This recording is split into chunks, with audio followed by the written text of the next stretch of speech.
The lawsuit filed in Michigan regarding the presidential campaign essentially makes the same arguments as the lawsuits in Pennsylvania and in Arizona, although they're all presented in different styles. And the complaint filed in Michigan is written in a way that anybody could read and understand. Also, if you are one of these people, or I think everybody is throwing the word evidence around. So I've put a couple of videos up and people will say, well, there's no evidence. And there is. It's not presented very well, in my opinion, in the Pennsylvania case. Not that it's not there, it's just that the lawyer did not plead his or write his complaint in a way that emphasized the evidence. It's done better in Arizona, but it's done very well here in the Michigan case.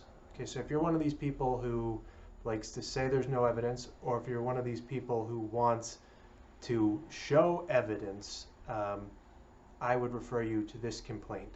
You'll be able to understand it, and the whole thing is just filled with evidence citing to sworn affidavits of witnesses. And people will say, well, that's not evidence. It is evidence. A sworn affidavit is evidence. It can be challenged, and the evidence hasn't been challenged yet, but it's foolish to say it's not evidence. So the complaint makes a series of allegations. Probably the biggest is that in Wayne County, and in particular in Detroit, witnesses or poll watchers were not allowed into the polling station. They either weren't allowed in, or if they left, they were not allowed back in. Now, these are the Republican poll watchers, and the Democrat poll watchers received different treatment. They were allowed in, they were allowed out, they were allowed back in. Republican poll watchers in their affidavits state that they made challenges to ballots, and those challenges were ignored.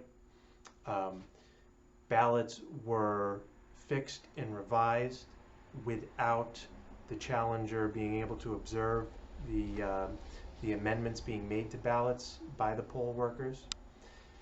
Some observed poll workers running batches of ballots through the tabulation machine multiple times. So just whole stacks of ballots were run through a machine, counted, taken out, run through again.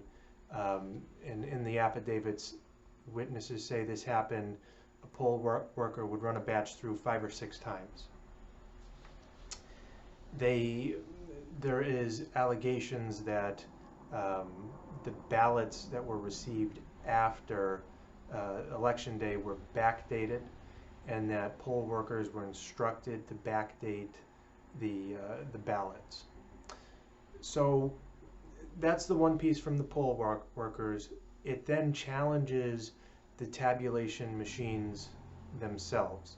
So there is evidence, and it's admitted by the state that the machines have been flawed in previous elections. I believe there was an earlier election and there was a problem with the machinery.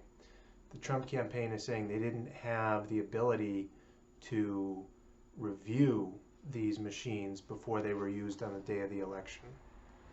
So what the lawyer is asking is that any of the votes that do not conform with the statutory law in Michigan or with the Constitution of Michigan or the United States, that they be essentially not certified and counted.